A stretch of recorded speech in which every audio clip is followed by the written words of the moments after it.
candles for us tonight? In a minute. Oh yeah, we're supposed to start. We need to begin on time too.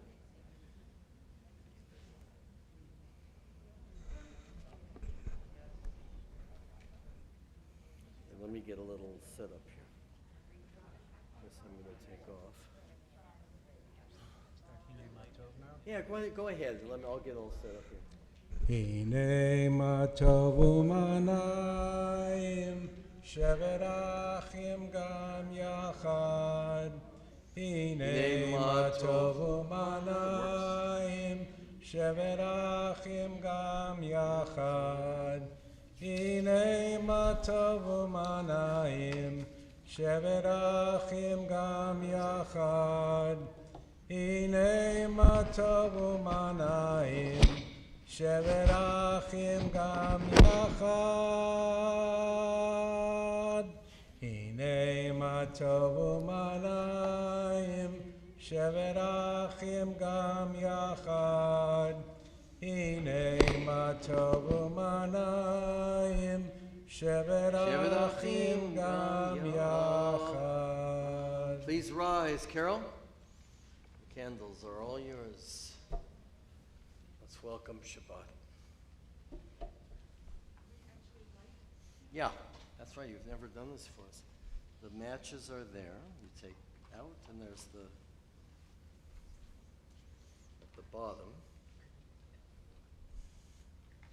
There's our wick specialist to the rescue. Oh no, we're with family. One big family Shabbat.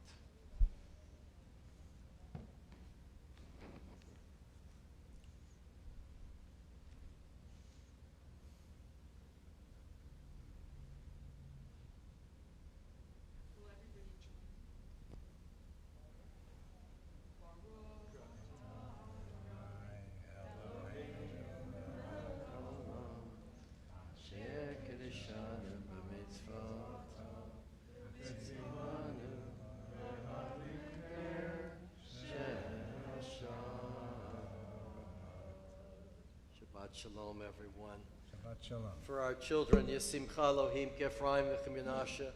May God bless our sons. Yisimech Elohim Kesar V'Korach Avaleah. May God bless our daughters. Yivarechecha Adonai V'Yishmerecha. Ye'er Adonai Panav Elecha V'Chuneka. Yisa Adonai Panav Elecha V'Yasem Lecha Shalom. May God bless our children and keep them from harm. May God guide them with love and kindness. And may they walk the paths of Torah and be blessed with shalom, with peace. Amen. Please be seated, everyone.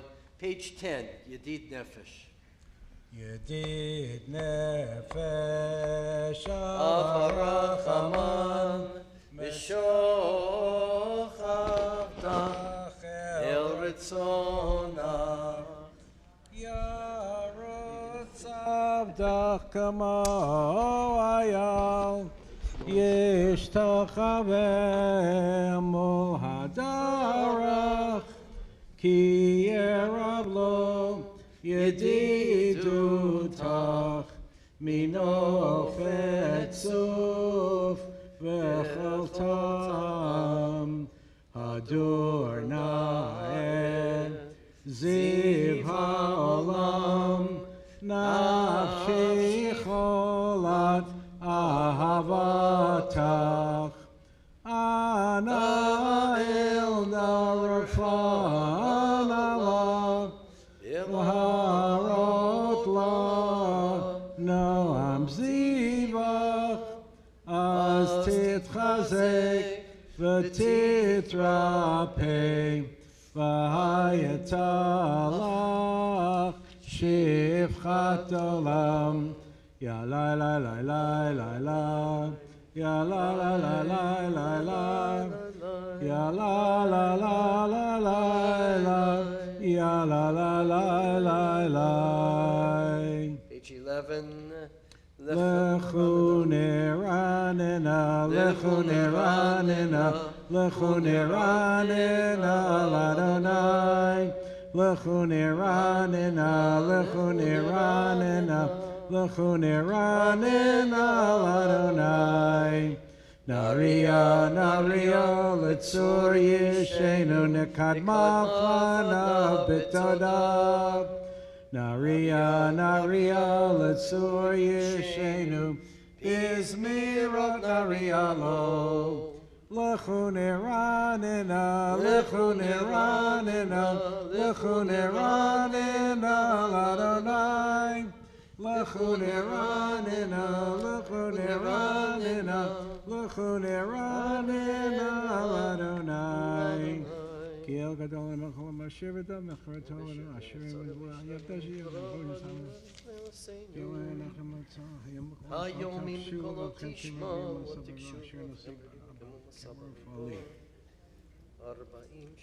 Arba'im shana akut b'dor v'omar amto elevavhem v'hem lo yadu derachai asher nishpati v'yapi im yavon el menuchati. Page 13. Shiro Ladonai, Shir Chadash, Shiro Ladonai, Kol Haaretz. Shiro Ladonai, Baruch Hu Shemo, Basru Miyom Liyom Yeshuato, Sapru Vagoyim Kevodo, Bechol Amim Nifleotav, Ki Gadol Adonai, Omehu meod, Norahu, Al Kol Elohim, La La La, Ya La La La La, Ya La La La La, Ya La La La La, Ya La La, Ya La La, Ya La La La La, Ya La La La La, Ya La La La La, Ya La La, Ya La La. Ya la la la la la la la la. Ya la la la la. Ya la la la la. Page 14. In the middle of the page, Yismachu. Yismachu Hashamayim. Hashamayim. Yismachu Hashamayim. Hashamayim. Yismachu Hashamayim. V'tagel haaretz. Yismachu Hashamayim. Hashamayim. Yismachu Hashamayim. Hashamayim. Yismachu Hashamayim. V'tagel haaretz. Yiramayam, Yiramayam, Yiramayam umlo. Yiramayam, Yiramayam, Yiramayam umlo. Allah Sadak. Lifnei Adonai kiva, kiva lishpat haaretz, yishpat tevel b'tzedek, v'amim b'emunato. Page 18, third line from the top. A little abbreviated, but we'll move along. Zamru l'Adonai bechinor, bechinor v'kol zimra, v'chatzotzrot v'kol shofar, hari l'fnei hamelech Adonai, Yiramayam umlo, tevel v'yoshvei Neharot yimcha uchaf yachad harim yeranenu lifnei Adonai kiva lishpot haaretz yishpot tevel b'tzedek v'yamim b'meisharim Yiramayam umlo, tevel v'yoshvei neharot yimcha uchaf yachad harim yeranenu. Page 20. last 3 lines in the Hebrew. Romamu. Romemu Adonai Eloheinu v'ishtachavu lahar kodsho. Romemu Adonai Eloheinu v'ishtachavu lahar kodsho. Ki kadosh Adonai Eloheinu Romemu. Ki kadosh Adonai Eloheinu Romemu. Romemu Adonai Eloheinu v'ishtachavu lahar kodsho. Romemu Adonai Eloheinu v'ishtachavu lahar kodsho. Keep the singing coming. Page 21, the 6th of the 7th Psalms. Mizmor LeDavid. Mizmor LeDavid. Avul Adonai b'nei Elim. Avul Adonai. Kavod va'oz. Avul Adonai. Kevod shemo ishtachavu Adonai b'adrat kodesh. Kol Adonai al hamayim el hakavod hirim. Adonai hamayim rabim. Kol Adonai b'kolach. Kol Adonai be'adar. Kol Adonai shever harasim. Vayshaber Adonai et arzei alvanon. Vayarkidem k'mo egel Lebanon. V'Sirion kemo v'nreimim. Kol Adonai chotzer lavotesh. Kol Adonai yachil midbar. Yachil Adonai midbar kadesh. Kol Adonai yichol el hayalot. Vayechesof ye'arot ovehechalot. Kulo nirkavod Adonai. Lama buyashav yeshev Adonai melech leolam. Adonai oz le'amo yiten. Adonai yevarech et amo v'shalom. Lai lai lai lai lai lai. Ya lai lai lai. Ya lai lai lai lai lai. Ya lai lai lai. And the beautiful Lachadodi. We pause before the 7th Psalm.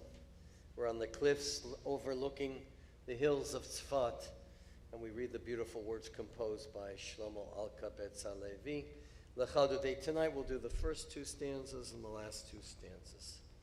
Page 23. Yalla la la la, yalla la la la, yalla la la la, yalla la la la, yalla la la la, yalla la la la, yalla la la la, yalla la la. Lechadodi, likrakala, Penei Shabbat nekabela. Lechadodi, likrakala, Penei Shabbat nekabela. Shamor v'zachor b'dibor echad. Hishmiyanu el hamiuchad. Adonai echad u'shemo echad. L'shem u'tiferet v'litehila. Lechadodi likrat kala. Penei Shabbat nekabela. Lechadodi likrat kala. Penei Shabbat nekabela. לקראת שבת לכו ונלכה, כי מקור הברכה מראש מקדם נסוכה, סוף מעשה במחשבה תחילה, לך דודי, לקראת קלה, פני שבת נקבלה, לך דודי, לקראת קלה, פני שבת נקבלה. Page 25, last two stanzas. ימין ושמאל תפרצי, ואת אדוני תעריצי, על יד איש בן פרסי, ונשמחה ונגילה, לך דודי, לקראת קלה, פני שבת נקבלה, לך דודי, לקראת קלה, פני שבת נקבלה. בואי בשלום עטרת בעלה, גם בשמחה וצהלה, תוך אמוני עם סגולה. בואי חלה, בואי חלה, לך דודי, לקראת קלה, פני שבת נקבלה, לך דודי, לקראת קלה, פני שבת נקבלה. Please be seated and let's just take a pause. Wish everyone next to you, near you, Shabbat Shalom. My usual dear Stan. Shabbat Shalom. Shabbat Shalom, everybody. What a joy having you here.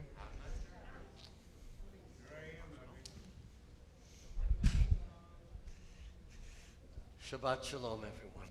Good. Moving along because we have a great activity tonight. The Psalm for Shabbat, Mizmor Shir Yom HaShabbat, page 27. Oh, let's go right to Tzadik Katamar. Good idea. Page 28, middle of the page. Tzadik Katamar Yifrach Ki Erez Bavanom Yiske Shetulim Baveit Adonai Bechatzrot Eloheinu Yafrichu Od Yenuvon B'Seva Deshenim V'Rananim Yiyu Lahagid Ki Yashar Adonai Suri V'Lo Avlatabo. Page 29. Adonai Malachid Lavesh Lavesh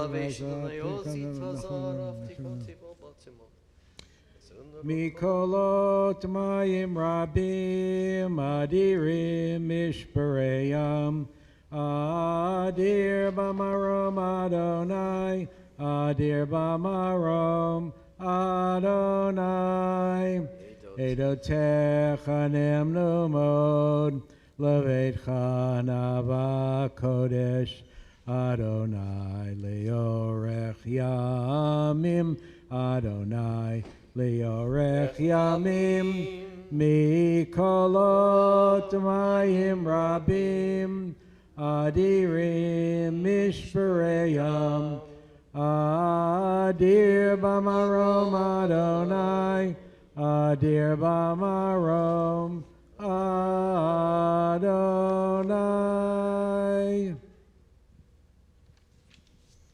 Those who are in mourning, those remembering yard sites, before the call to worship, will rise for the Kaddish Yatom Warner's Kaddish, page 30. Everyone certainly who streamed at home as well. Time to rise for the Kaddish. Yitgadal v'yitgadash Shemir Rabbah. Bialma divrach irute v'yamlich malchute. V'chayechon of yamechon. V'chaye dechol Beit Yisrael. V'agalav isman kariv imru amen. Yehi shmei rabba mevarach le'lam lomel maya. Yiparach v'yishtabach. Yipar v'yitromam v'yitnaseh. V'yitadar v'yitaveh v'yitalal. Shmei kudisha brichu. Leila min kol bechata v'shirata. Tush b'chata v'nechemata. Damiran bialma v'imru amen. Amen. Yehi shlama rabba min shmaya. V'chaim aleinu v'al kol Yisrael v'imru amen. Oseh shalom b'mromav. Huyaseh shalom. Aleinu v'al kol Yisrael v'imru amen. Everyone now please rise. We're going to skip my usual Devar Torah. You've heard plenty from me. We have a great guest speaker here tonight. So, call to worship, page 39a.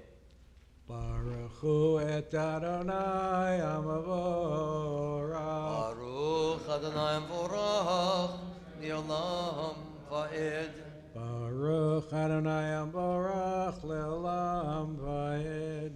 Baruch atah Adonai Lavashem Chachma Baruch atah Adonai Sadir Tachom Mishmor Tam Barakir Kirtzon Itmashem Itimachom Azmanim Borei Yom V'Layla Golei Orem Mipnei Choshech V'Choshech Mipnei Umavir Yom Umevi Laila Umavdil Ben Yom Uven Laila Adonai Tzvaot Shemo El Chai V'Kayam Tamid Yimloch Aleinu L'Olam Va'ed Baruch atah Adonai Amariv Aravim.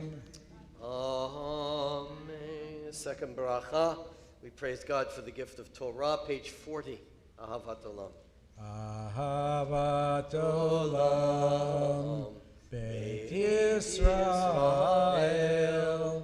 Amcha Ahavta Amcha Torah u'mitzvot, chukim u'mishpatim, otanu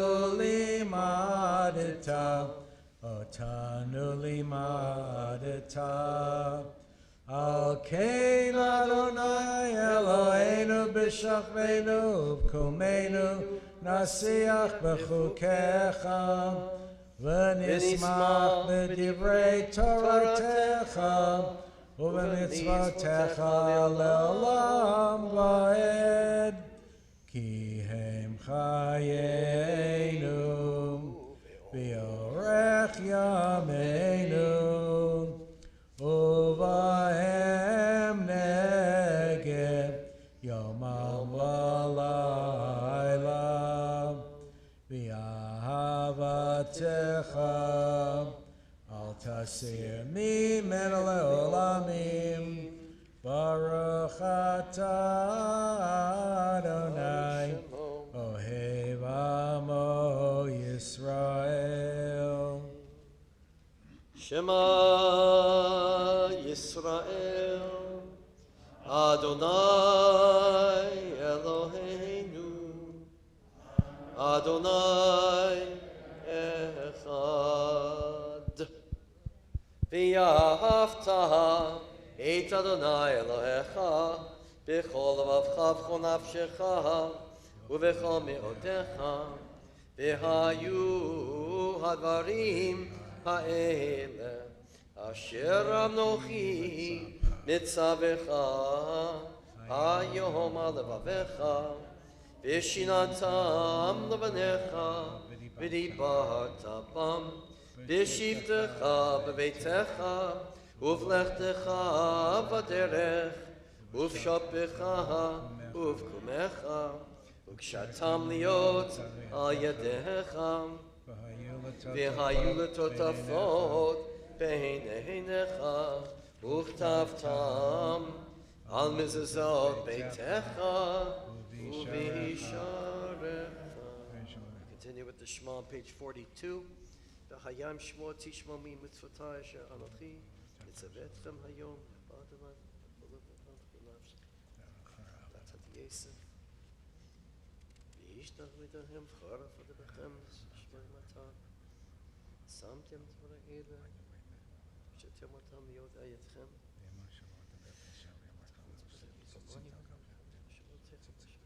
ויאמר אדם אשר עמו אדבר.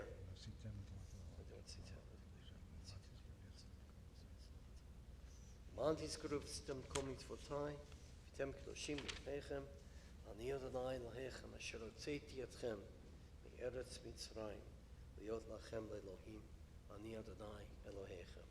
Adonai lechem emet. Page 44, מי כמוך.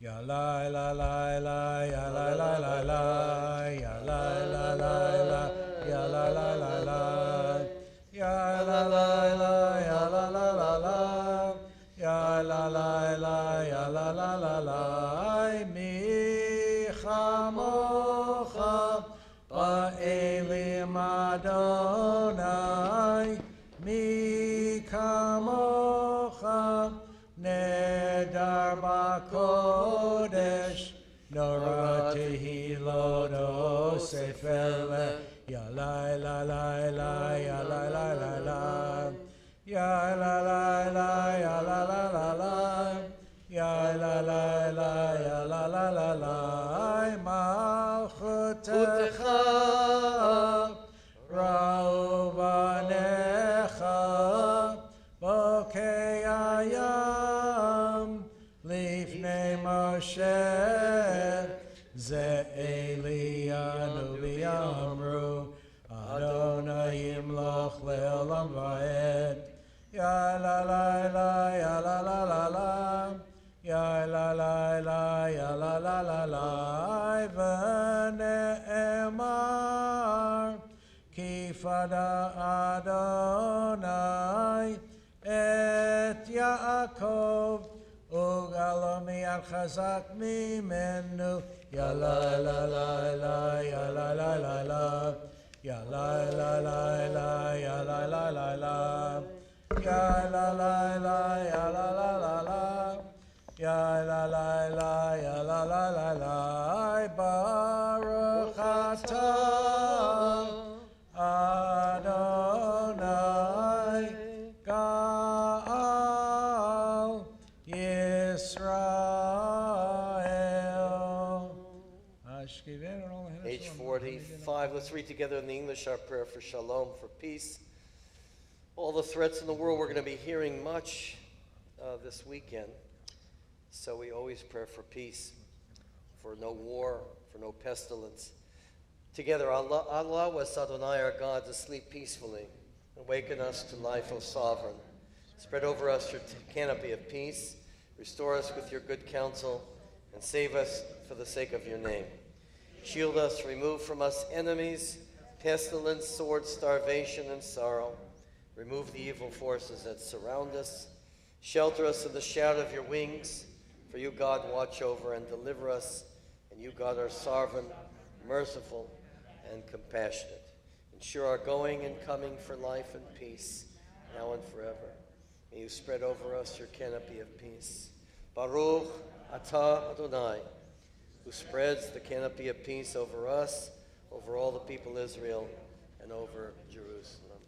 Ufros aleinu sukat shlomecha, Ufros aleinu sukat shlomecha, Baruch atah Adonai, Haporei sukat shalom, aleinu v'al kol amo Yisrael, v'al Yerushalayim, v'al Yerushalayim, v'al Yerushalayim.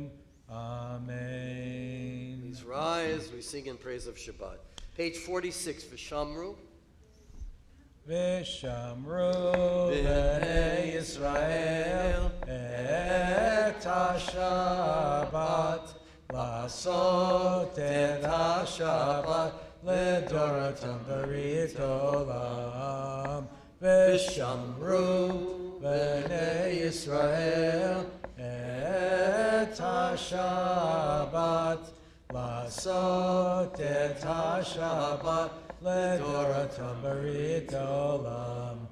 Beini uvein b'nei Yisrael od hi le'olam, Odi leolam v'shamru b'nei Yisrael et ha-Shabbat לעשות את השבת לדורותם ברית עולם.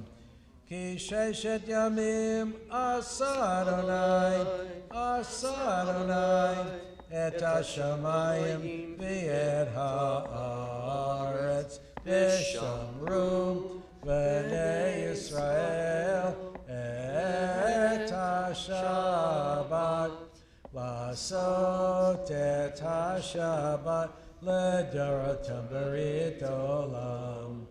וביום השביעי שבת ויהי נפש, שבת ויהי נפש, שבת ויהי נפש, ושמרו בני ישראל את השבת לעשות את השבת לדורותם ברית עולם. חצי קדש. יתגרה ויתקדש שמי רבה. יעמד דברה קראתי וימלך מלכותי בחייכון וביומכון ובחיי דכל בית ישראל. בגלה בגלה ובזמן קריב ויאמרו אמן. יש מרבה מבורך לעולם לעולמי עולמיה יתברך וישתבח ויתפאר ויתרומם ויתנשא ויתהדר ויתעלה ויתהלל שמי לקודשה לילה מן כל ברכתה ושירתה תושבחתה ונחמתה תאמירן ביומה ויאמרו amen. Our silent Amita for Shabbat evening, page 47 through page 52. Ya la la la la la la la Adonai. Ya la la la la la la Sfatai Tiftach. Ya la la la la la la Ufi Yagid. Ufi Yagid Tehilatecha. Ya la la la la la la la Adonai. Ya la la la la la la Sfatai Tiftach. Ya la la la la la la Ufi Yagid Tehilatecha.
Top of page 53. Vayachulu Hashemayim.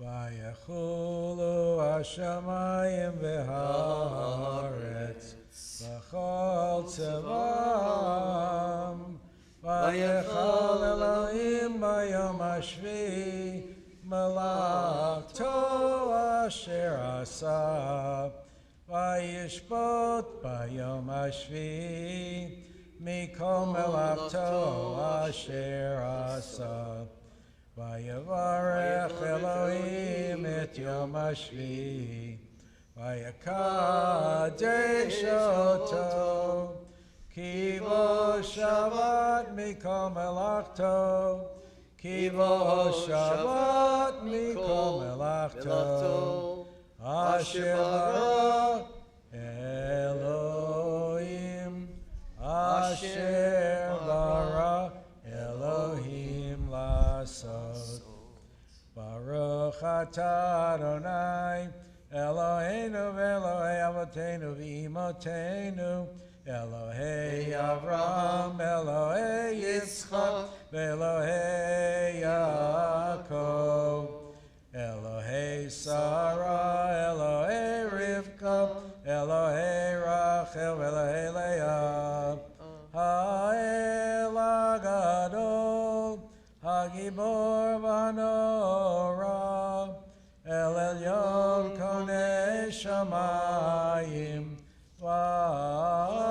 Varetz Magen Avot Bidvaro Mechaye Metim B'mamaro Ha'el HaKadosh Ein Kamo Hameniach Le'amo B'yom Shabbat Kodsho Kivam Ratza Laniach Lahem Kivam Ratza Laniach Lahem Lefanav Navod B'yirav V'achad V'nodeh Lishmo B'chol Yom Tamid Me'on HaBrachot El HaOdot Adon HaShalom Makadesh HaShabbat Uvarech Shavi Umeniach B'Kedusha Le'amid Shnei Oneg Zecher L'Maseh V'Reishit 54. Eloheinu v'Elohei Avoteinu v'Imotenu Retzeh v'Imnuchatenu Kadeshenu b'mitzvotecha v'tein chelkeinu b'toratecha Sabeinu mituvecha v'samcheinu b'shuatecha V'taher libeinu, v'taher libeinu, v'taher libeinu li'avdecha be'emet v'hanchilenu Adonai Eloheinu b'ahava uv'ratzon Shabbat kodeshecha v'anuchu v'Yisrael Makadeshei shemecha Baruch atah Adonai Baruch Shemo. Makadesh HaShabbat Amen. Kaddish Shalom, page 54.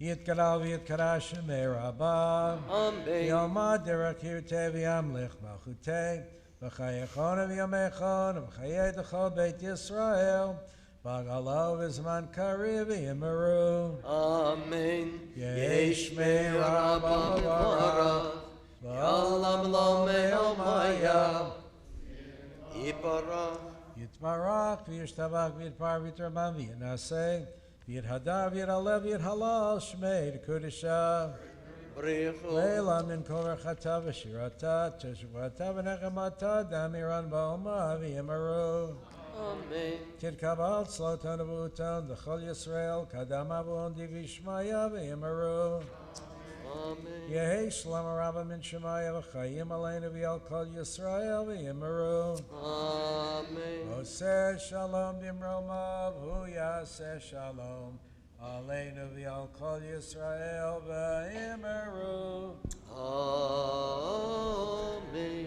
rise for the Kiddush, page 55.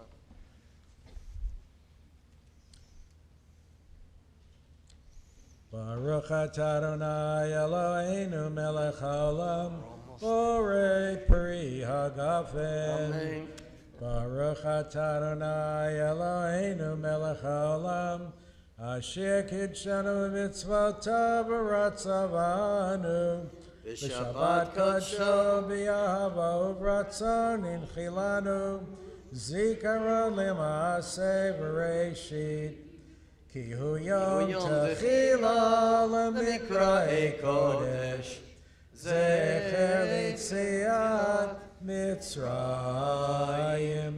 Ki banu v'acharta, v'yotanu kidashta, mikol amim, v'shabbat kodshecha, Yahava u'ratzon inchaltanu, Baruch atah Adonai Mekadesh HaShabbat. Amen.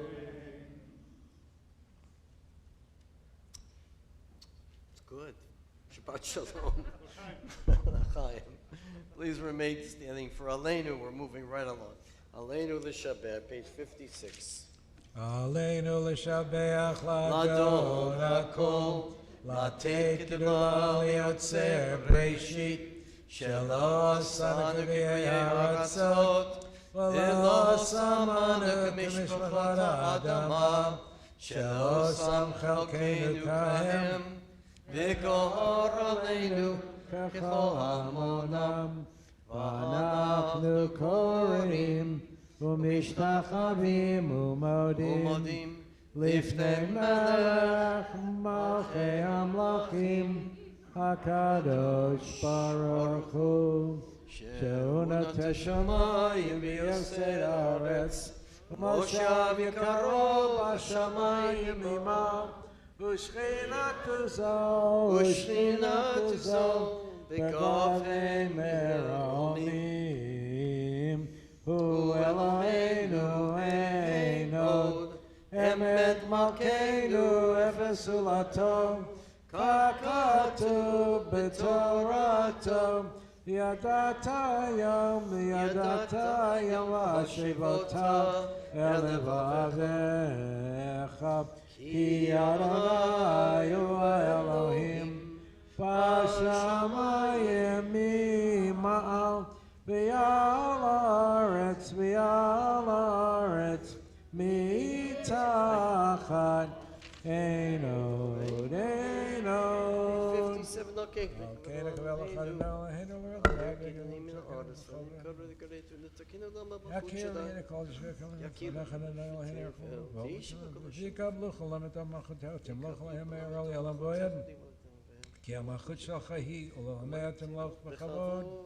Kakatu v'toratech Adonai yimloch le'olam va'ed, v'nemar v'haya Adonai l'melech al kol haaretz, bayom hahu yiyeh Adonai echad, Oshemo echad,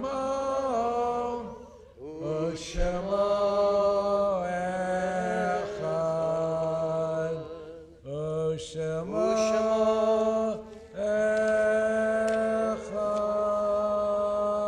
echad. Please be seated, everyone, as we note the passing this week of Stanley Swartz, the beloved brother of our member, Lois Levine. We wish the family, of course, with us on stream, comfort and solace. We note the yardsticks this week of Gerald Molnar, Margaret Fleet, Arthur Silver, Jack Bachler, Sonia Burke, Jack Bachler, Hannah Cohen, Pearl Hoffman, Rose Engel, Hyman Newman, Lucille Winarski, Shirley Goldenberg, Diane Smith, Herman Haspel, Herman Linz, Sid Ringel, Sadie Levine, Fanny Sussman, Hyman Meltz, Morton Natkin, Pauline Portnoff, Florence Ritter-Schmidt, Elizabeth Greenhouse, Stanley Segal, Lillian Wolf, Nathan Mishkin, Ann Schwartz, Amelie Schindler, Bertha Sklar, Rebecca Rodak, Helen Weinberg, Teresa Wertheimer, George Hoffman, Nathan Zarkovsky, Regina Rabbi, and Iziu Rabbi, all of blessed memory, Zichronam Livracha. And so those who are in mourning and those remembering yard sites will rise now for the Kaddish Tom. Together we recite memory and with love, page 58. Yitgadal v'yitgadal shemei Rabbah, b'alma divrach chirutei, b'amlich malchutei, b'chayechon of yamechon, b'chayei d'chol Beit Yisrael, b'agala v'zman kariv v'imru amen. Yehi shmei Rabbah mevarach v'elam l'mei maya, yiparach v'yishtabach, yipar v'yitromam v'yitnasei, v'yitadar v'yitaler v'yitalal, shmei d'kudisha b'richu, Leila min kol bechata v'shirata, tushbechata v'nechemata, damiran b'yama v'imru amen. Yehi shlama rabba min shmaya, v'chayim aleinu v'al kol Yisrael v'imru amen. Oseh shalom b'mromav, uyaseh shalom, aleinu v'al kol Yisrael v'imru amen. Amen. May their memories be blessings for you forever. Lauren, with the announcements.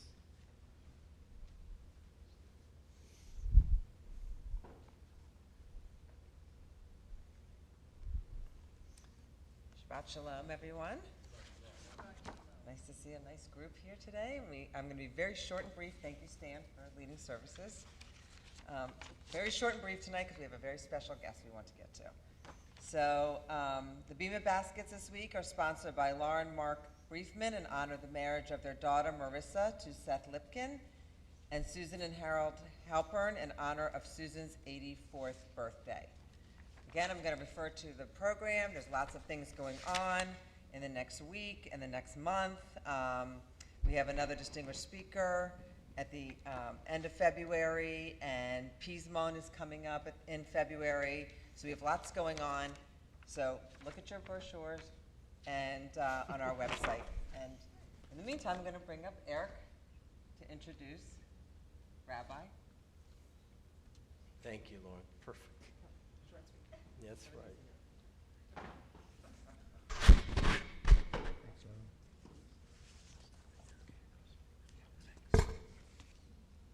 Good evening, good Shabbos, Shabbat Shalom, l'mishpachtenu, our family. A warm welcome to you all tonight, both here in person and also on live stream. A special welcome to Dr. Bill Freund, Yola, and all members of the Freund family in Chatham, New Jersey. And of course, a special welcome to Dr. Alan Mendes, our distinguished speaker this evening. Tonight is the beginning of our 3-day Freund Scholar in Residence program. Dr. Bill Freund is a Snowbird TBS member. Unfortunately, he was not able to come down this year. He is a former chief economist of the New York Stock Exchange with a national reputation as the Big Board's chief economist for the past 18 years. He received his doctorate in economics from Columbia University. Dr. Freund is special among economists not only for his keen eye and broad perspective, but also for his well-developed sense of humor, which I can personally confirm. He's the author of numerous books on the fundamentals of investing and other books on economics, as well as 2 delightful children's books aimed at ages 5 through 95. To quote Dr. Freund directly, "My wife Judy and I had the idea of establishing a fund for an annual scholar in residence, and so we did. The Judy Freund Scholar in Residence program is still going strong after 15 years.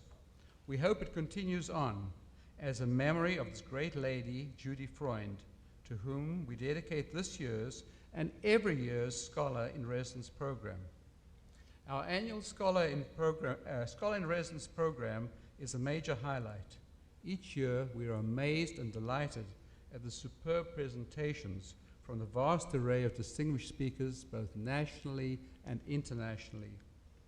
This evening, we're exceptionally privileged to have Dr. Alan Mendes, co-founder and director of the Henry Jackson Society in London, with us tonight. And we all thank his close friend, our very own Rabbi Altshuler, for making this possible. I will now call upon Rabbi Altshuler to introduce our speaker.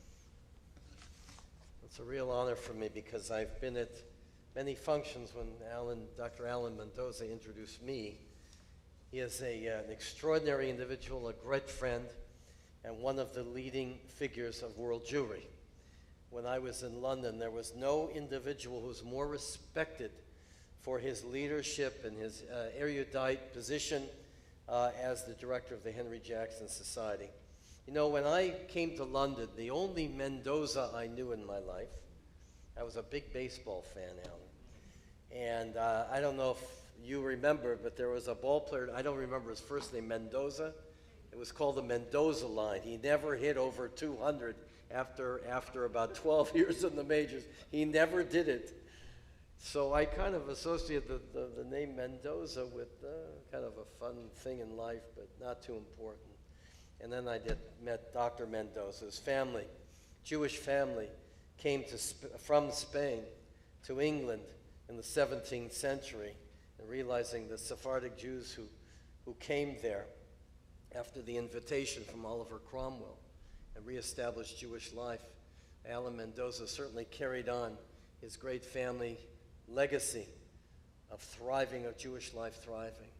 There's no individual who had a greater effect on me when I was in London. I can't thank him enough. You've read all his credentials. He's an academic. He's a leader. He's established the leading think tank in the United Kingdom. He has met with world leaders, with leaders from the United States, from the UK. He has a great influence of virtually everyone in the Parliament in the UK. So we are extremely privileged to hear tonight in the first of our three-part series, the first lecture on Israel 2022. Please welcome Dr. Alan Mendes. Yeah, that's fine. Yeah, and if you just speak in the microphone. Right. Well, Shabbat Sholom, everyone. I have to say, having heard Stuart's wonderful and very warm introduction, I wasn't sure who this Alan Mendes was he was introducing tonight. Although I did recognize a baseball stat in the sense that if you put me on a baseball field, I'd score even lower than that. So that's not much use to me. But I have to say, you are very, very privileged to have Rabbi Altshuler among you, as I'm sure you have already discovered. He really is a tremendous leader of synagogues, of people, of ideas. And I've got to tell you, in London, I mean, we're going to be in the Mutual Praise Society here, because Stuart arrived in London, he got off the plane, he probably looked around and thought, where have I come to in terms of Israel support, in terms of, living the kinds of lives I would like to inspire you to live. But in his time in London, he made transformational changes for his community. And you can tell always the effect of someone by virtue of how they find something and how they leave it in that sort of respect. And Stuart, I have to tell you, you left your community in an infinitely better place than when you found it, and I'm sure, not that you have any plans to leave just yet, but eventually in the fullness of time, after about 40 years of service here, he will no doubt leave this community in a better, he's looking horrified now, in a better condition as well. So really, I want to thank you for your time in London, and of course for inviting me here today to join you in wonderful Sarasota. A place I hadn't actually visited before. I'm delighted to see so many of you here tonight. I gather there are more at home as well. And I have to say it's been a very pleasant introduction to life on the west coast of Florida. And certainly the culture, the community, already I've met so many leaders here of the Jewish people. This to me tells me that this corner of the world is very well served by activists and by people who care about Jewish futures. And in that sense, we are, of course, tonight talking about essentially the Israel question in 2022. And that is, of course, our Jewish present, it's our Jewish past, it's our Jewish futures as well, because there is no doubt that the connectivity between Jews and Israel is, of course, central, Jews and the diaspora in Israel. And yet, you will all know that that connectivity is under threat in various ways. It is under threat internally because there is, of course, there are now divided views, very divided views, about Israel within the Jewish community. And externally, of course, there are also numerous threats and challenges, as always, to Israel's survival. So let's start by taking, if you like, stock of where we are at. And I think what's fascinating is, had we had this conversation any time in the period from 1948 till 2020, basically, the answer to how's Israel doing would be pretty much the same thing. We'd say, you know, look, Israel is in a very difficult position strategically. It's got enemies on all sides, and yet it's somehow thriving and moving. Now, I picked my dates carefully because you'll all recognize 2020 was a bit of a watershed in the term of the Abraham Accords, and I'll come back to that as to the importance of that. But let's just start by reminding ourselves a little bit about, if you like, the challenges that Israel's faced over its time. And if you look at this over that period from 48 onwards, what have we seen? 4 wars of survival. Not one. I mean, most countries, you know, if you fight one war to get established, you know, that seems to be sort of the norm. But Israel's had to fight 4 major wars in order to establish itself, you know, in safety and security within its neighborhood. Now, it won those 4 wars. Of course it did. But the costs were tremendous. Every life lost was a cost. Every sort of shekel spent on military things rather than the economy was a cost. But thankfully, it survived, and of course, it prospered within that. That's not the only wars, though, Israel has had to fight. This is a country that is constantly on the front line of the battle against terrorism. And of course, that led, in a sense, to 2 fights, big fights against terrorism. The Lebanon War of '82 and, of course, the Lebanon War of 2006. Again, when Israel, having been assailed constantly for years by forces of Palestinian terrorism, attempted to try and sort out its issues through military solutions. Now, we know, of course, that military solutions in this respect didn't last very long. But nonetheless, it's something Israel has had to engage in and continues to engage in. Thankfully, we know that the incidence of terrorism within Israel has diminished dramatically. And although it's a controversial thing to say, there's no doubt that having built the wall that separates, the barrier that separates Israel and the West Bank, the security of Israelis was infinitely increased by that defensive measure, because no longer would you have suicide bombers crossing the border with impunity, blowing up men, women, and children on public transport and other such places. Equally, we've also seen that here's a country that, at least in the last 40 to 50 years, has also faced growing international condemnation. Now, I would hope people in this room would regard this as being an unfair situation, given what Israel's had to face in time. But it's worth remembering that it has been a long time coming. Cast your mind back to the 1970s, and you remember very clearly the Zionism equals racism campaign that succeeded, of course, in getting the United Nations to pass that resolution, a shocking decision which was, of course, subsequently rescinded. But today, if you like, the sort of the descendants of that policy live on in the so-called BDS movement, the Boycott, Divestment, Sanctions campaign.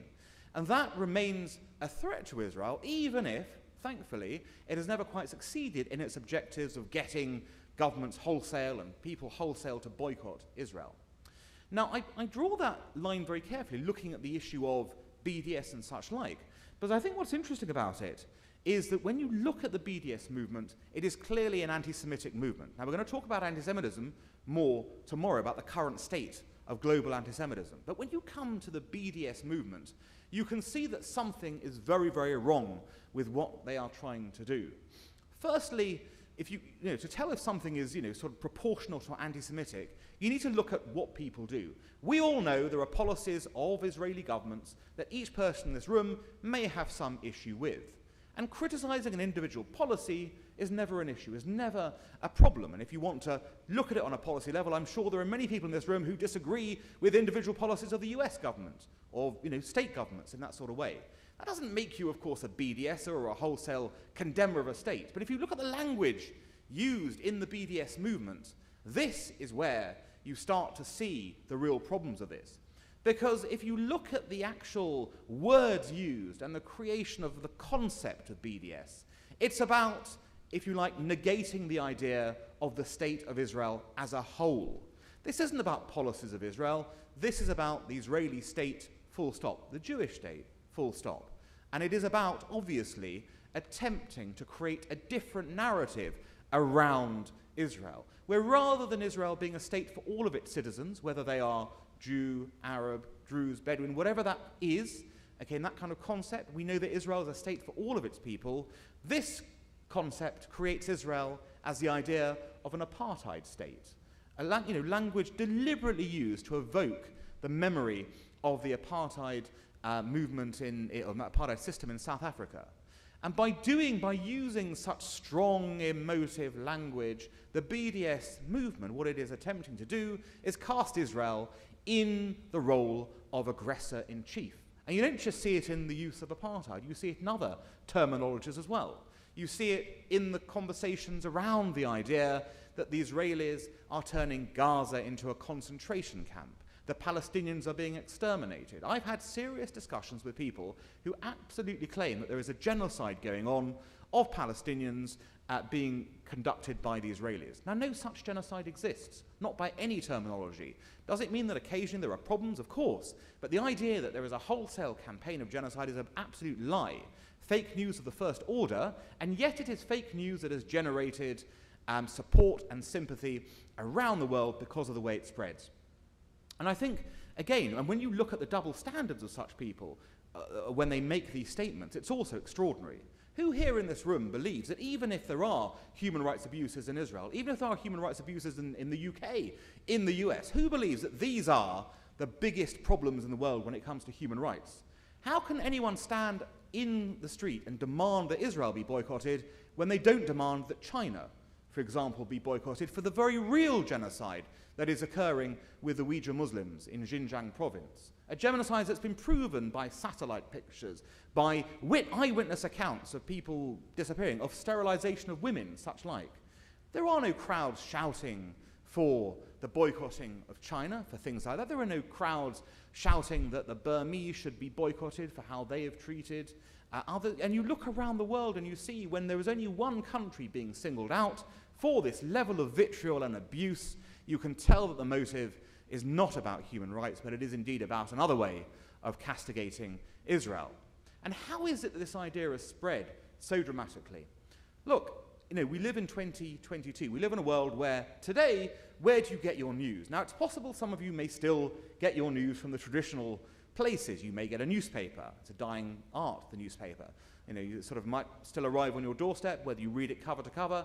Probably unlikely. You may get your news from the TV, although you do run the risk of getting a sort of very partisan sort of terminology, particularly in America, when you choose to put something on. But increasingly, people get their news from social media.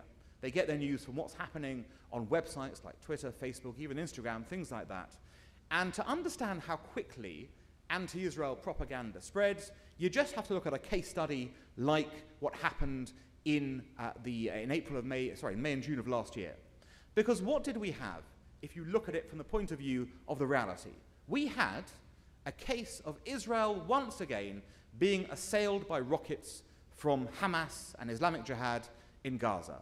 They were the ones who, once again, had started aggressively attacking Israeli civilians, remember, not military targets, but civilians. The indiscriminate firing of rockets on civilian areas, as we all know, is a war crime. And yet, that is what, once again, was happening, as it's happened many times before in this context. Now, rather than that being the story, what became the story very quickly was the Israeli response, as usual. So the response, remember, to aggression, a response to a war crime, a response that was desperately needed to protect Israeli citizens from being killed for no reason other than they happened to be Israeli citizens who were under attack at that time. And what happens is you end up with a world of pain on social media. And you see that one image is all it needs to take in order for a lie to spread around the world. One comment by a so-called influencer. If you look, for example, at Bella and Gigi Hadid, very, very important Instagram influencers. One comment from them saying, "Free Palestine," and that is worth more in terms of social media uptake than any amount of truth about what was happening on the ground in Israel and Gaza. And it tells you something very interesting. It tells you that although Israel may be secure physically within its borders, having fought those 4 defensive wars, having eliminated the terrorist threat, what is it not secure in? It is still not secure in its right to exist. There are still people around the world, many of them, who are willing to challenge that terminology and willing to say that despite Israel having held out the hand of peace to its Palestinian neighbors on numerous occasions, those being rejected by the Palestinians, it is still Israel that is deemed to be the aggressor, that is deemed to be the country in the wrong in this kind of regard. And I think there's an interesting sort of subtext to how we fight conflicts now. If you think about, for example, how a war is fought today, a war is not fought simply using military means. There are other measures as well. There are information wars that go on, propaganda wars that go on, people looking at, narrating a message, getting that out there, talking about who is right, who is wrong, and how you actually are able to create a narrative to suit your needs. Sometimes you have, of course, non-military warfare, but it's still warfare, cyber attacks. You have things that interfere within your societies and cause dissension. For a good example of how this works in practice, look at what Vladimir Putin is doing right now in Ukraine. He sits on the border with 100,000 troops with no idea, nobody has any idea if he plans to invade or not. And just by sitting there, by doing little more than that, he has created panic, he has created disturbance in societies, obviously in Ukraine, where people are naturally fearful that he may actually invade, but across Europe, across the NATO alliance, with people struggling to come to terms with, should we do something, should we not, what would she do? And think about it, all he had to do was move troops to the border, and he's achieved a worldwide ripple effect from that.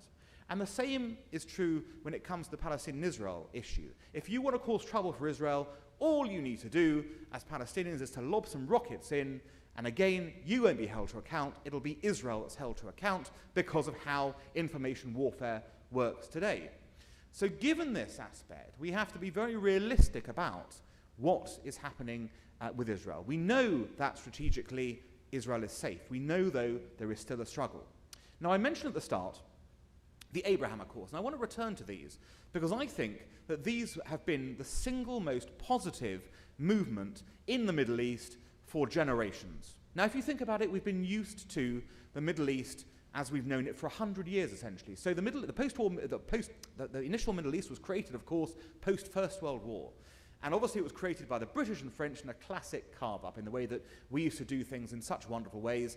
Back-of-envelope stuff, you have this, you have that, we'll divide it up in that sort of way. The reality is that the Middle East stayed unchanged in terms of its spheres of influence for that 100-year period. And the first time that was really challenged on a major intellectual level was through the Abraham Accords. Okay, now what do I mean by that? Well, what were the Abraham Accords? What was the significance of them? Okay, you know this was a series of treaties signed between various Arab states and Israel. But it was about more than that.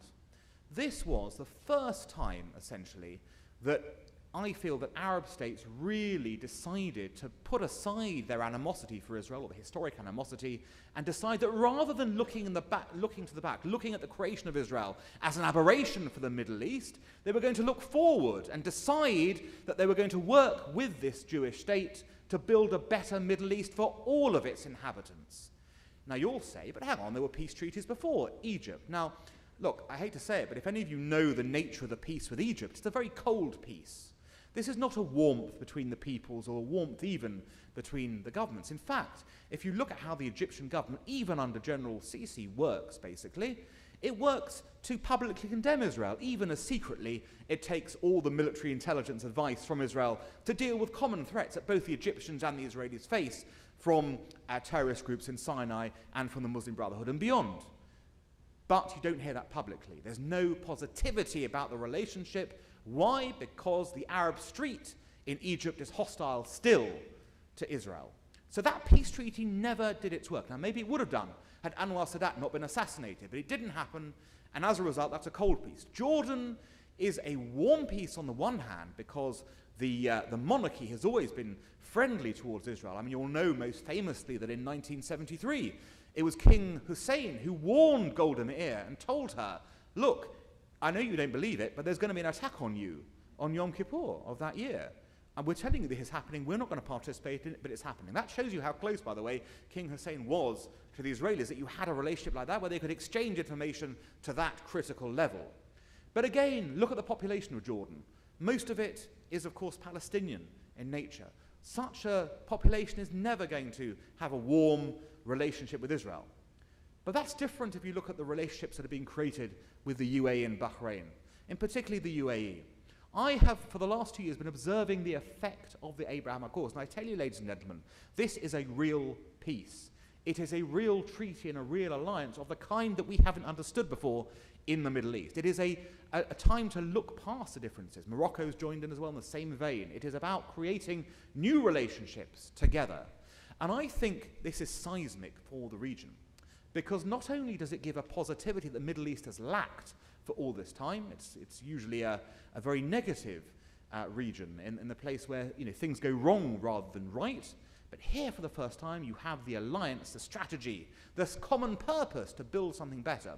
And I think it works well in both cases. If you look at the trade that's now burgeoning between the Gulf and Israel, it is significant. If you look at the technology transfers that are working between the Gulf and Israel, it is significant. And if you look at the military relationships that are being created as well, these are also significant. And we will come in a moment to why they are significant around Iran. But this is positivity. There's something else that was also very important about the Abraham Accords, and that is that for the first time, what was done in these accords was Arab states deciding that the Palestinian issue was not going to be the arbiter of the future of the Middle East. For so long, we have been told repeatedly, have we not, that the path to peace in the Middle East runs through Jerusalem. Has to be a peace between Israel and the Palestinians before we can make progress in the Middle East. Well, what happened in the Abraham Accords was that old shibboleth was discarded. The Abraham Accords don't talk about the Palestinians. There's no concept about the Palestinians being involved in these discussions. They're welcome to join, of course, ultimately, but the point of this was Arab states were moving forwards and forming relationships and recognizing Israel without that peace taking place. Now, I think that was a very important message to make. Why do I think it's important? For too long, the prism of the Middle East has been that we can make no progress without the Palestinians getting their state. And as a result, it has given all the power in negotiations to who? Not the Israelis, but to the Palestinians. The exact opposite of what the international community claims is the case. They claim it's Israel who has to give more concessions, and the Palestinians are allowed to get off scot-free every time when they leave the negotiations. And that mythology has meant that Palestinians have dragged their heels and failed to create a state when they've had multiple opportunities to do so. I can't think of one other example of a people being offered a state repeatedly, over and over again, with concession after concession, going and not accepting the opportunity to be the arbiters of their own future. And when you compare it to what the Jews were desperate to do in the 1930s, you all know that the deal of 1947 was not a great deal for Israel. If you looked at the map, remember what it promised. It said Jerusalem would be an international city, you would get slivers of land here, and it wasn't even, defensible. We all know the situations. What did the Jews do? They said yes to that. They didn't say, not accepting it, let's wait for more next time round, let's walk out of these negotiations. They said, let's do it and build a state. By the way, they accepted even the recommendations of the Peel Commission in the 1930s, which would have created an even smaller Jewish state. The Jews said yes, the Arabs said no. Contrast that with the Palestinians. You can see how, at the final stage of the Olmert peace deal, the Palestinians would have got fully 98% of the territory in various ways of what they actually claimed they had historically. And that was still not good enough for them to create a state. Now, I cannot understand why anyone who claims to want to be free would not have taken that and would have then gone forward and built a state that would have helped their people to achieve great things. And all that effort put into attacking Israel could have been put into building a viable Palestinian state for people. It reminds me, by the way, of a guest we once had in London at the Henry Jackson Society, a man called Khaled Abu Toameh. He's a famous reporter in Israel.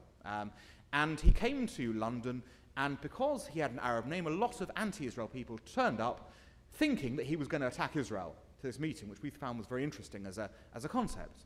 And when they started attacking Israel, he turned around to them in an amazing riposte. And here's a riposte that we should all be using to BDS people. He said, it's all very well you sitting here in London in your armchairs, telling us Palestinians what to do, telling the Israelis what to do. Why don't you come and help us build a state rather than telling us the Israelis are wrong and that we're right in this issue? Come and get out your armchair and come and build a state with us. That's the kind of help we really want. That's an important message, because we have allowed for too long the Palestinian tail to wag the whole dog of the Middle East. And the reality of this is that if you allow that to happen, you will never get peace. Peace only happens when people feel that they have more to lose by not signing than by signing. And for all the time of Israel's existence, the Palestinians have felt they've had more to lose by signing than not signing. And the Abraham Accords turned that on its head.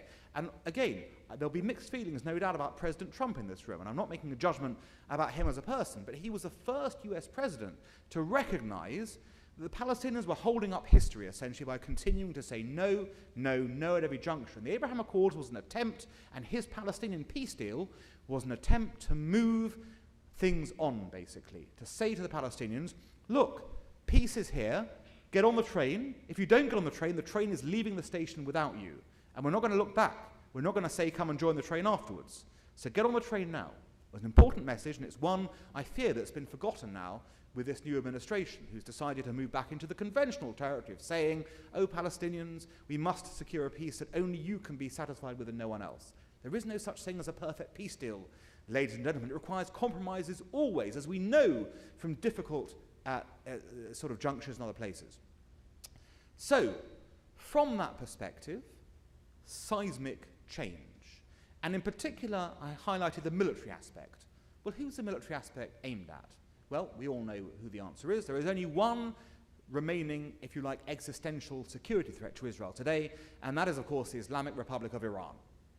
Now, why is Iran so dangerous? Well, you will know, of course, it's dangerous because of its nuclear program. Its attempt to, of course, build what we suspect is a nuclear weapons program, not simply a nuclear program itself. But there's something more about Iran you have to know. If it was just a country building a nuclear weapons program, that would be bad from the perspective of proliferation. None of us want to see more nuclear weapons in this world, do we? Of course not.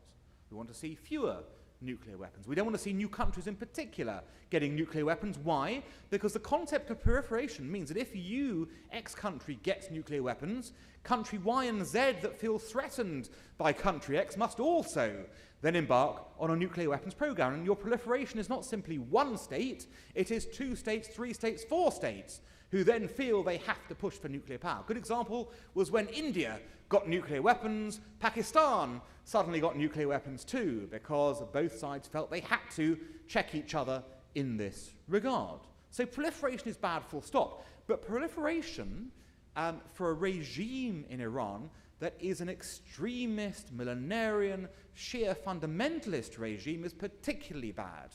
Why? Well, to understand this, we have to look at a quick look at the Muslim world for a second. As you all know, the big divide, although there are other divides between Muslims, are between the Sunni Muslims and the Shia Muslims. The Sunni Muslims are by far the largest number of Muslims in the world. You will almost certainly be talking to a Sunni Muslim if you meet a Muslim randomly in the street, but there are still, of course, important Shia centers. Now, I'm not going to get into the obscure theological discussions as to why one sect broke away from another and believes different things. But what you have to remember is that for the last 1,500 years, the Sunnis have regarded the Shias as apostates, basically, as inauthentic Muslims and as people who essentially have diverted from the true path of Islam. Okay, you think it's just Jews who have divisions. Believe me, there are plenty of divisions in the Muslim world as well in this regard. Why does this matter, though, in this context? Well, as you know, there is a battle for supremacy in the Middle East between Saudi Arabia representing the Sunni Muslim mainstays, and of course Iran representing the Shia Muslim components. And they are, in a sense, the leaders of each bloc, if you like, the Sunni bloc in the Middle East and the Shia bloc in the Middle East. The problem is that Iran's theology is different to conventional Shia theology. Again, without getting too deep into this, the holy places of Shia Islam are not actually in Iran, but where? In Iraq. In Iraq, no, not Saudi Arabia. Saudi Arabia is where the Sunnis are. The Shia have their holiest places. Najaf and Karbala are in Iraq, basically. So those are the places where Shia Islam actually has its sort of strongest pull. The Iranian brand of Shia Islam is different to the Iraqi brand of Shia Islam. It is very, very dictatorial, essentially. It believes in rule by jurists in particular, and by say rule by jurists, by the ayatollahs. Okay, so it is basically a dictatorship, a theocracy. which is run by religious figures who believe in quite extreme things, who believe in the end of days, essentially, and they will hasten these things, and who also believe in exporting their revolution around the region to other places, which makes Iran, again, a very different case to some of the other countries in the region who may occasionally have extremist regimes, but those extremist regimes are not trying to impose them on other people in that kind of way. So, look at the components. Extremist regime, revolutionary regime, nuclear weapons, and the one other part, of course, is big supporter of international terrorism.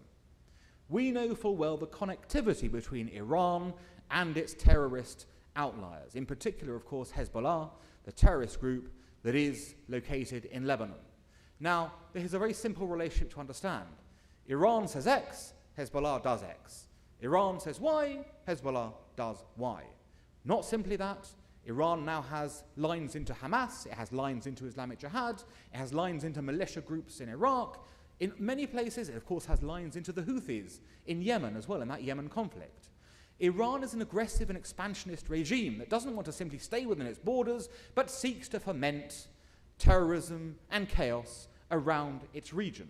When I said earlier the path to peace in the Middle East doesn't lie through Jerusalem anymore, where does it lie through? It lies through Tehran today, because it is the Iranian regime that is destabilizing the whole region with its support for separatist movements, militias, and terrorist groups around the region. And as a result, you can see that certain countries are ungovernable. Lebanon is completely ungovernable because of the influence of Hezbollah. The Yemen war, as you see, is destabilizing not simply Yemen now, but Saudi Arabia, potentially even the UAE. You may not even have seen it, but a couple of weeks ago there was a massive terrorist attack in Abu Dhabi, launched by the Houthi rebels, supported by Iran. Okay, so that's your connectivity. Iran has attacked the Saudi oil fields. Okay, now we know what's happening with oil and gas prices. We know that level. Well, think if they had been more successful in their assault on Saudi Aramco. Think of how that would have impacted on things in the West, basically, as well.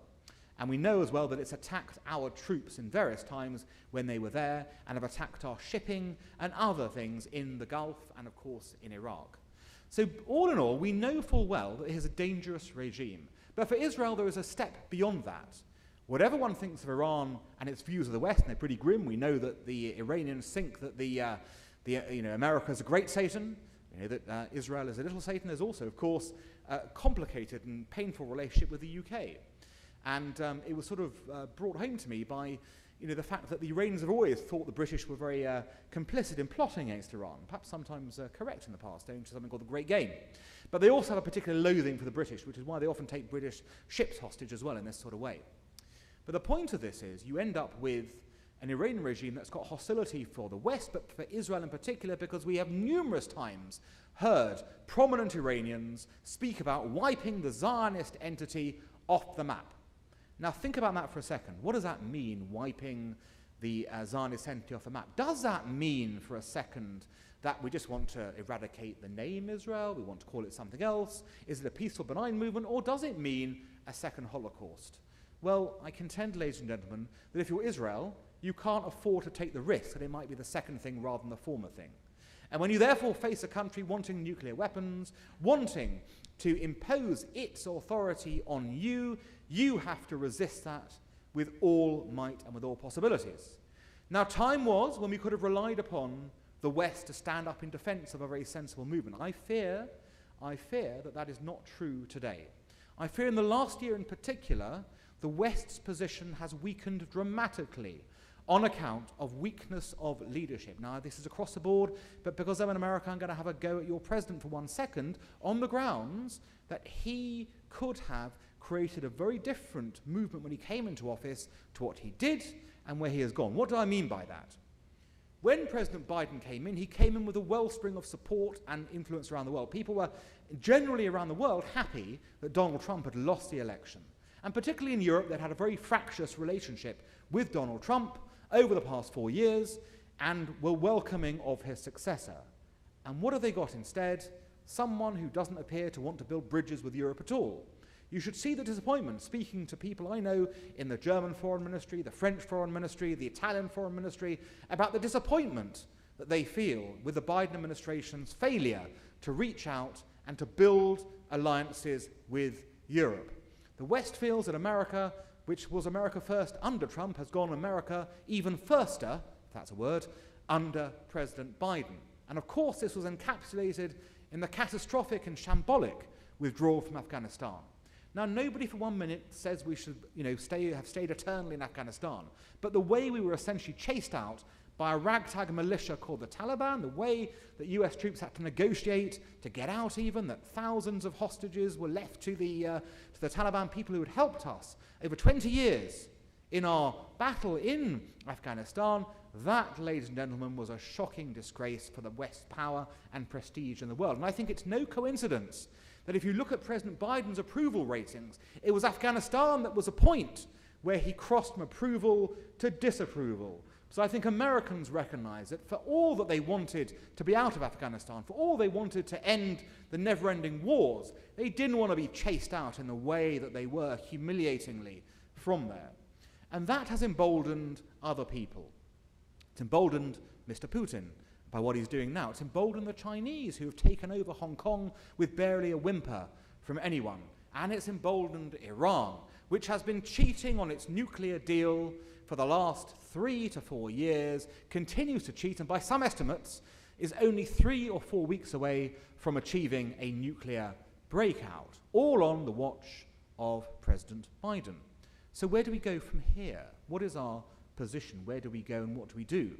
Well, there are nuclear talks ongoing. I don't think anyone has a hope or a sort of a belief that those nuclear talks are going to end in anything other than one of two solutions. Either Iran develops the bomb and walks away from these talks having got its time to build what it needs, or we're going to sign up to yet another terrible Iran deal of the kind of the 2016 variety, but in a much worse place in 2016 because the Iranians will have learned a lot more since 2016 about how to develop nuclear weapons, etc.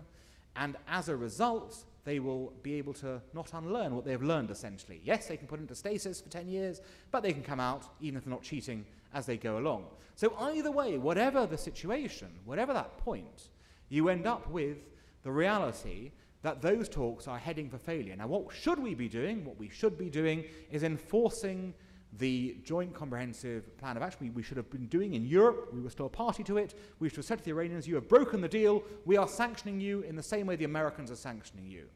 I think the problem was that we had Western disunity, and as a result, the Iranians have profited from that disunity. Our failure to follow Trump in leaving the treaty and calling it dead has come back to actually bite us very hard, because it means that Iran is essentially going to win in this discussion and debate. We've got to be realistic about that, and we've got to be serious about how we can turn that around. Now, like I said, I don't think we're going to get a turnaround from the US or from the Europeans on this in the short time. So we have to therefore be prepared for what might come next. Will it be, for example, that Iran does press a button, not on a bomb, but on developing that bomb, basically? Do the Israelis then respond with action of their own to actually try and destroy that movement, aided by the Gulf states who are also very concerned about what is happening? And what would then be the reaction of the world to that? Do you think the world will thank Israel for resolving the Iranian nuclear program? Or do you think the world will unite in condemnation of Israel for its appalling aggression, as will no doubt be named, if it should dare to run the cardinal risk of defending its people? Israel's caught in a very difficult situation here, and it needs our support on this issue alone, based on the fact, not simply our support because we are Jews, but our support as Americans or Britons who understand that this is bad for America and bad for Britain if Iran gets a nuclear weapon and continues to destabilize that deal. And in a sense, you have to look at this and think, it's remarkable this one country is always in a position where it's damned if it does and damned if it doesn't. It's a classic example here. If it doesn't do anything, Iran gets the weapon, could use it. If it does do something, the world will unite in aggression. It always reminds me of a joke, and I'm going to end on this joke to try and lighten the mood, because I realize it's a depressing story, but let me give you the joke. Two 30-something young Jewish men, old friends, meet up in a park. It's Saul and Daniel. Saul says to Daniel, how are things? How's your dating life going? Anything to report? Daniel says to Saul, you know, it's terrible. I keep on meeting wonderful young women. I bring them home to my parents, and my mother hates every single one.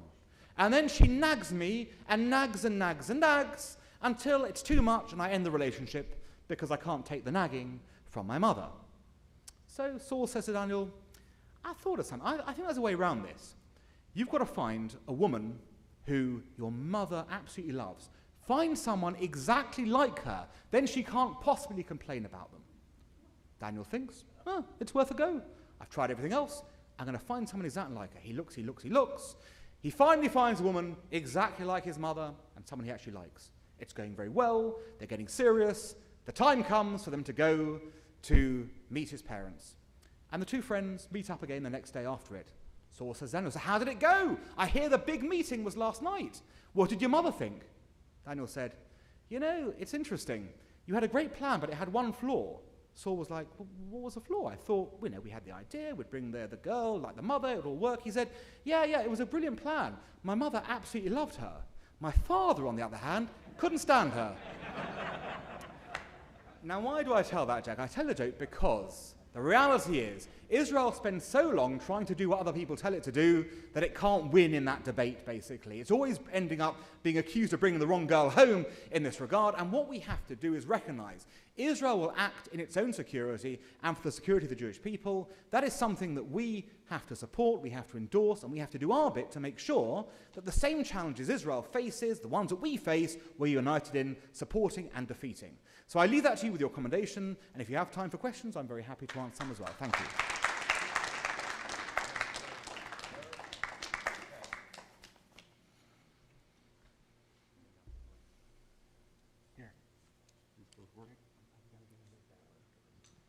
Questions?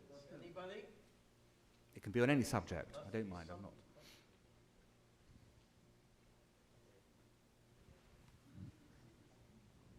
That was very interesting. Thank you. Thank you. This afternoon I was reading that this is changing the subject a little bit, but clearly relates to Israel. One of Israel's but Muslim enemies, neighbors, and recent enemies is Turkey, has been Turkey. And I just read that President Erdogan of Turkey has invited President Herzog of Israel to visit. And I wonder whether you think that because Turkey is an ally of Hamas and Qatar, who are not particularly friendly, whether there's something going on there that Turkey may come back into a friendship relationship with Israel. Great question, David. And you know how to ask a question that's going to lead into lots of, kind of a spiral of answers, because actually the Turkey-Israel relationship is one of the most complicated relationships out there. Now, for many years, of course, Turkey, as you know, is one of our NATO allies. It's been part of NATO for many years, and for a long time it was a secular, although a Muslim country nominally, it was secular in terms of its government. That all changed essentially when President Erdogan came in at the start. He looked like he was going to be a liberal sort of leader. He wanted to join the European Union, if you remember, in the early 2000s. He wanted to continue the relationship with Israel. He wanted to kind of work in that area, and then suddenly it all flipped. The Europeans, for whatever reason, didn't want him in there. He started to talk about, Ottoman imperial ambitions again. He got close to Hamas. Now, the Hamas thing is not a surprise, because, of course, what people don't realize is that Erdogan comes from the very same movement that Hamas comes from. Erdogan is a Muslim Brotherhood adherent. That is his relationship. And if you know what the Muslim Brotherhood is, it is the granddaddy of all the Islamist movements in the Middle East. It's a movement founded in Egypt in the 1920s, that actually had a lot to do, was influenced very much by Nazi Germany, Nazi ideology in the 20s and 30s. People don't realize, actually, that when it first started recruiting people, they wore black shirts, they drilled like the Nazis. Why? Because its founder, Hassan al-Banna, had gone to Germany to learn how the Nazis did it in that way. And we know there have been numerous playthroughs. You'll all know the name of Hajj Amin al-Husseini, the Mufti of Jerusalem. That Mufti was part of the same essential movement. He, of course, went even further. He was the guy who was going to be charged by Hitler to exterminate the Jews of Palestine, should it be the case that he did. And in fact, he made frequent visits to Europe during the war in order to boost Muslim soldiers in Bosnia, for example, joining the SS in that kind of regard. So you can see the early groupings here, and the Muslim Brotherhood spread across the Middle East, and one of its divisions is in Turkey, and Erdogan is a linear descendant of that. So no surprise in a sense he was close to Hamas, but the move from liberal to more reactionary was the same. We saw anti-Semitism in Turkey, we saw, of course, his criticism of Israel, his sort of attacks on Israel, occasionally ambassadors been drawn, all those things. So why is he changing his tune potentially? Well, look, I think Erdogan has gone as far as he can go on the path of rejectionism, if you like. I think at one point he regarded himself as being the most powerful person in the Middle East, and that he could establish a whole new, if you like, order based around Turkish primacy in the Middle East. Well, that dream went a few years ago, and economically, Turkey is a bit of a basket case now, basically because of his own policies in that way. Nobody today looks at Turkey and goes, this is going to be the leader of the Middle East. 10 years ago, different story potentially, but not today. So what is he doing? I don't think he's got any great love for Israel. We do know there have been constant still of military engagement. There has been, over the last 10 years, despite the hostility in open market, there have been secret discussions, of course, between the militaries. They share certain concerns. I think Erdogan may be trying a new tactic. It's basically, can I pivot back towards the center in some way, shape, or form? He needs a new act, basically. The Islamist act has run its course. It's not seemingly going to win. He's under political pressure in Turkey, despite his repression of the opposition, despite his control of the media. Did you know, for example, the country with the most journalists in prison per capita in the world is Turkey? Turkey, amazingly. Not China, not Russia. Turkey is the country which is most press-controlled in that way. So I think it's, in a sense, a genuine move to try and signal that he wants to move back towards the centre.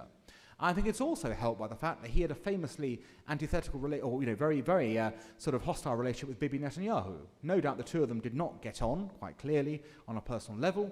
And one of the things that government change has done in Israel, again, without passing any judgment on it, is to allow people who had a problem with Bibi Netanyahu to come out of that in a different way. We see it in the UK, by the way. People who were very anti a Likud government are very fine with the government, which is very confusing. I mean, there are some people in that government who are to the right of Netanyahu. Bennett is to the right of Netanyahu if you look at his policy positions. Yet nobody is complaining about Bennett when they've got Meretz and Labour in the coalition as well. Nobody is complaining about Meretz and Labour when they've got Yair Lapid in the government as well, and when there are Arab parties represented as well. So from that perspective, you have a good balancing act that means that Erdogan can go and try something new that may, I say may because you could have a change of heart, may be symbolic of his attempt to move back towards the mainstream. The extreme position hasn't worked for him. Now we've got to pivot back to the centre. So it could indeed open up an interesting démarché and an opportunity to put relations right again between the two powers. There's, by the way, no fundamental reason why Turkey and Israel should be at such loggerheads. Israelis have for years, of course, gone to Turkey for holidays. You saw, unfortunately, recently the Israelis who were taken, were jailed or were arrested for allegedly taking photos of sensitive places. But the reality is there's been a long history of tourism, a long history of trade, a long history of military connectivity, and I just wonder if this is Erdogan's attempt to come back from the cold.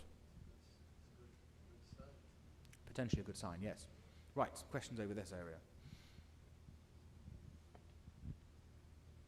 You kind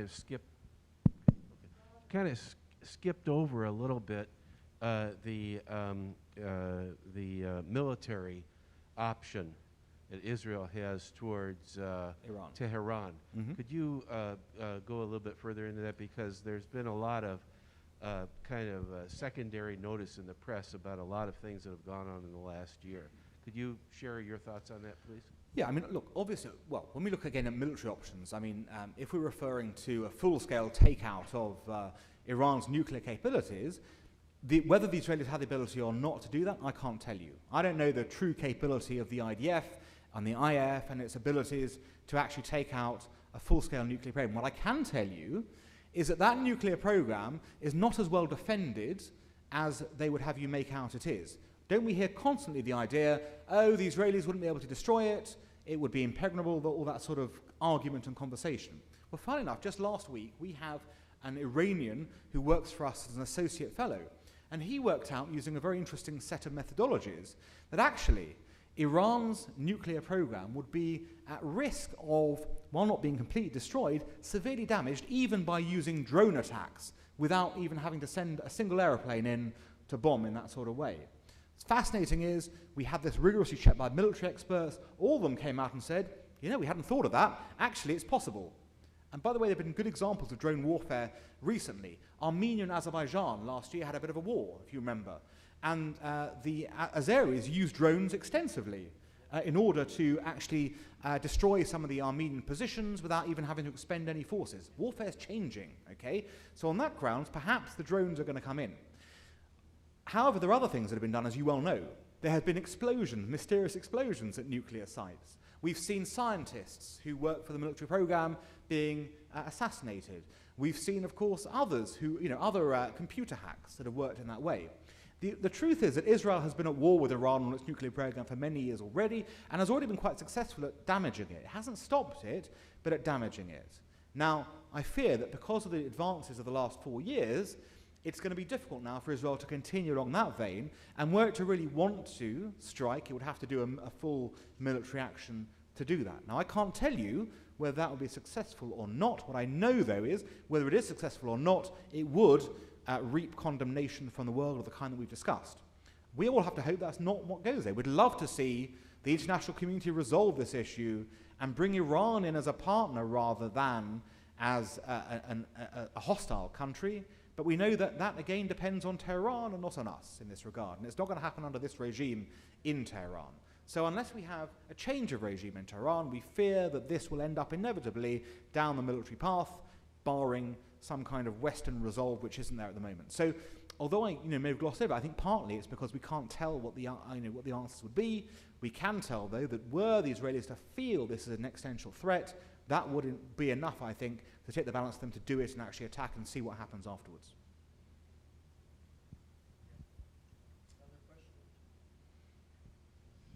Dr. Mendoza, I'm sure, by the way, thank you for your wonderful talk this evening and coming here to visit with us. I'm sure you're aware that Daniel Gordis has written a book in the last few years that traces a very long history of fraught relationships between American Jewry and Israel. And I'd like to know, from your perch, 3 or 4,000 miles away, with some perspective on this situation, what would you suggest would be the strongest thing that American Jews could do to support Israel in this current situation? Thank you. Well, that's a really interesting question, because of course we do know that the relationships have been fraught at various times and continue to be fraught, and indeed that there are now demographic challenges in the sense that particularly among younger Jews, and this is true, by the way, of the UK as well as the US, there is a lessening of the relationship with Israel. Look, I think when it comes to what can American Jews do, I think the biggest mistake is to go, oh, Israel is a Jewish state, we are Jews, we must support it come what may.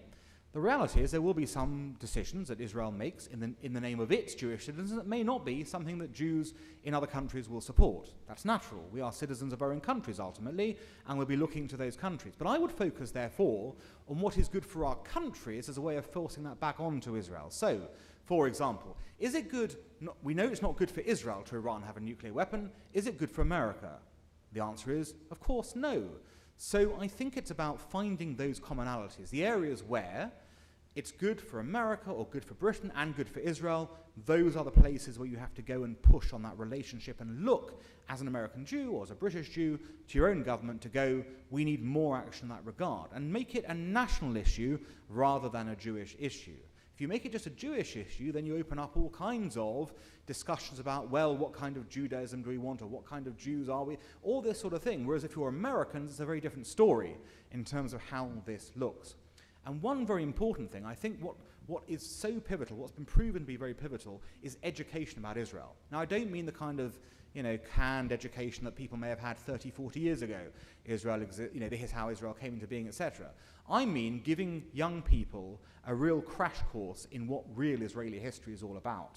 Understanding what really, and when I say what really happened, acknowledging that in the 20s and 30s, there was a concerted effort by Jewish inhabitants to actually buy up more land. Why? They wanted to create, but it did happen. They were buying land, but they bought it legally. It wasn't stolen, it wasn't taken in that sort of way.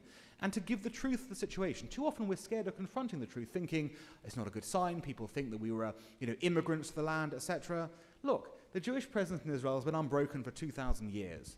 The only reason it was broken was because people came and tried to kick us out of the land, but we still returned and stayed there regardless of that, demonstrating full stop the Jewish presence. You want to go back further, go to Hebron, look at the site of Abraham's sort of beginnings, and you can see the historical connection, between the land and the Jewish people. But what's interesting about this is that we tend to run away from those facts, and we tend to be scared of them, and we tend to think they cast things badly. We even think, by the way, that talking about some of the bad things that happened in 48, for example, Deir Yassin. We all know this was a massacre of Arabs by a part of the Israeli forces. Okay, that doesn't mean that Israel's a genocidal state. It means that in wartime, somebody made a very bad decision and people died and it was wrong. Okay, but that doesn't mean that Israel's a genocidal state because of one mistake, because I can assure you, we've all made mistakes. US, UK, all of us have done similar things in that regard, but they're not the policy of the state. You've got to be able to give young people the reality of the situation, because I tell you what, when they go to university and they go out into the world and they are assailed by lies about Israel, they need to have the basis of the truth in order to fight that. The truth in this regard is our friend, and it is important that we actually give it to young people in America, in Britain, other places, to enable them to understand that we're not scared of the warts and all history, because even the warts and all history is still on the side of Israel, and not on the other side in this regard. But it does help to inure young people from some of the challenges they face when they walk in, having had just the pro-Israel story, and are then confronted with things that then challenge that narrative. So it's about making sure on that front that we educate people properly, and crucially, the biggest single thing is taking people to Israel. Now, it's difficult, not everyone's going to be able to go in that sort of respect, but the reality is, taking someone there, showing them the land, makes the biggest difference to someone's perception of it. The more people, Jewish, non-Jewish, who can go to Israel, the better it is for Israel, because they see it in the same light as here. So those are three ideas, I think, that are kind of helpful for that.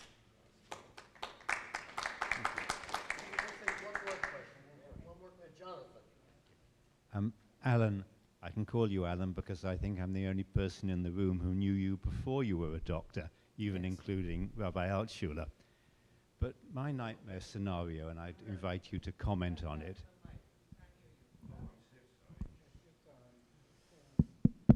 How's that?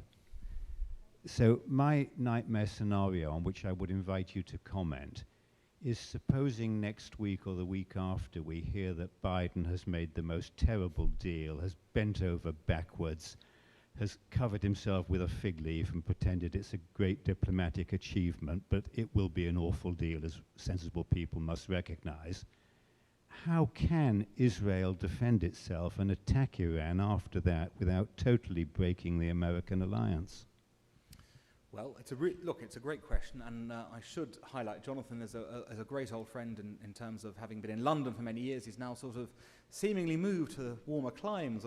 We miss you in London, of course, Jonathan, but your Sarasota's gained much as with Stuart. We're sort of having this exile process coming here. Maybe I should move as well, who knows? But I want to thank you, because, of course, Jonathan's question, of course, also belies the fact he's one of London's most famous lawyers. You may think of him as merely a quiet man sitting here quietly, but you put him into a courtroom and he becomes a tiger, ready to sort of pounce on the other side. But look, Jonathan, you've asked a great question. The truth is that there have always been frictions, even in the Israeli-US relationship.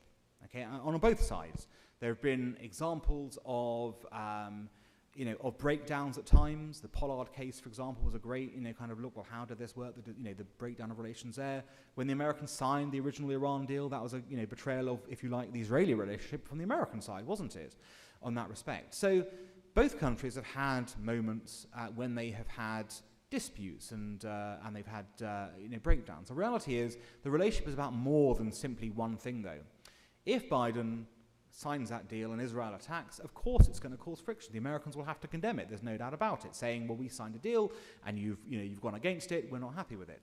Does that mean in practice anything's going to change in terms of the practical flow of support, of military, of all those things? Probably not, because this relates, of course, more to Congress. And you'll remember what happened when Obama signed the deal, original deal, Congress was against it. And Obama, in fact, refused to make it an official treaty because he knew he wouldn't get the votes in Congress, although he got the votes for the lesser, the pact, if you like, that same, but he didn't get a formal treaty signed because he wouldn't have enough votes. He had enough to get just over the edge, but not enough to get him to formal treaty process. So I would no doubt think that Congress would continue its traditional support for Israel, aided by, acceptance that this is still in America's interest to be allied with Israel, even if on this one issue there's a division. I think there'll be lots of people in Congress who would be angry with Biden's deal as well, and who would probably say that here's a disgraceful deal for America.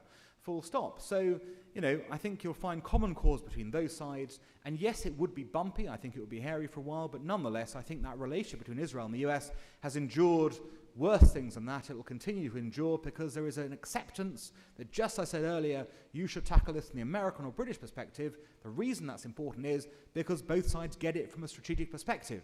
Israel knows America is its biggest ally in the world, and America knows that if you absent Israel from the Middle East as our ally, who else have you got?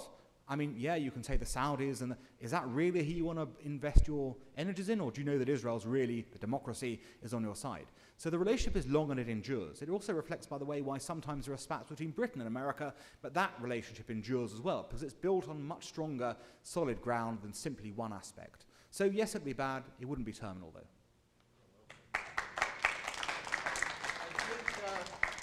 We're going to wait till tomorrow. We have more to do. So let's get this gentleman back. He's been going on all day, and get him some rest, some Shabbat rest. And I know you will agree that this was an exceptional performance.